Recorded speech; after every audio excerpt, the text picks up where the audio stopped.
Smile, welcome back to one more mini vlog. Shilparama వెళ్ళామని చెప్పాను కదా, సో ఇక్కడ అయితే రోహిణి వాళ్ళ ఫ్యామిలీ మెంబర్స్ అందరినీ మీట్ అయ్యాను. తిన పేరు వర్షిని, రోహిణి వాళ్ళ చెల్లి. డ్రింక్ పొంగుతుందేమో అనుకున్నాం, కానీ పొంగలేదు. ఇక్కడ చూసారా, అందరి చేతుల్లో డ్రింక్ ఉంది. ఎలా అయినా కాంప్లిమెంటరీగా ఇచ్చారు కదా, తీసుకోకుండా ఎలా ఉంటాయి చెప్పండి. ఇక్కడ చెల్లి ఓపెన్ చేస్తే పొంగలేదు, కానీ ఇక్కడ రోహిణి వాళ్ళ మమ్మీ ఓపెన్ చేస్తే చూసారా, భలే పొంగింది కదా.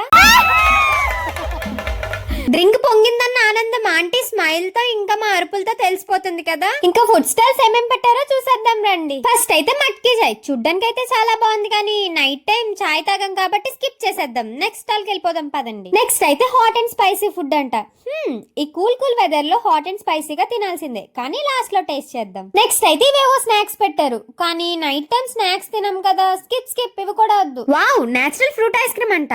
ఇదేదో చూడాల్సిందే, ఇంకెందుకు లేట్ పదండి. ఎప్పుడు రీల్స్ లోనే చూడడం, కానీ రియల్ గా అయితే ఫస్ట్ టైం చూస్తున్నా. భలే ఉంది కదా, కానీ నేను ఇప్పుడు తినలేను. ఎందుకు అనుకుంటున్నారా, నాకు జలుబు చేసింది. సో ఇంక ఇప్పుడు ఇదైతే స్కిప్ చేసేద్దాం. ఇంకా chicken noodles, chicken fried rice, చాలానే ఐటమ్స్ పెట్టారు. రాజుగారి పికిల్స్ అంట. యాక్చువల్ గా నాకు పికిల్స్ అంటే చాలా ఇష్టం, కానీ నాకు ఇప్పుడు పికిల్స్ తినే ఇంట్రెస్ట్ లేదు. నేనేదో వీడియో క్యాప్చర్ చేసుకుంటే ఇతను ఎవరో చూడండి స్టిల్ ఇస్తున్నారు. నెక్స్ట్ ఇదైతే ఫ్రెష్ ఫన్ డే అని కూడా ఉంది. ఇందులో అయితే ఓన్లీ నేచురల్ ఇంగ్రీడియంట్స్ తో లైక్ మ్యాంగో మిల్క్ షేక్స్, అలా మిల్క్ షేక్స్ తయారు చేసి ఇస్తారంట. అయ్యో, దీనికి పేరేం లేదే, పోనీ వెళ్ళి చూద్దామా అంటే క్రౌడ్ చాలానే ఉంది. చికెన్ అయితే కనిపిస్తుంది, కానీ ఇంకేం పెట్టారో తెలీదు. నెక్స్ట్ అయితే స్టార్ గోలీ సోడా అంట. ఇందులో బ్లూ కలర్ లో ఉంటుంది కదా, ఆ ఫ్లేవర్ అంటే నాకు చాలా ఇష్టం. ఇంక ఇక్కడ అమృత ఫల అంట. అసలు అమృత ఫల అంటే ఏంటో మీకు తెలిస్తే కామెంట్ చేసేయండి. ఏంటి మొత్తం తిరగడమేనా, తినడం ఏం లేదనుకుంటున్నారా? నెక్స్ట్ వీడియోలో మేమేం తిన్నామా అన్నది చూపిస్తాను. That's all today. ఇంకొక మినీ వ్లాగ్ తో మళ్ళీ కలుసుకుందాం. Bye bye. Subscribe to happy Harsha.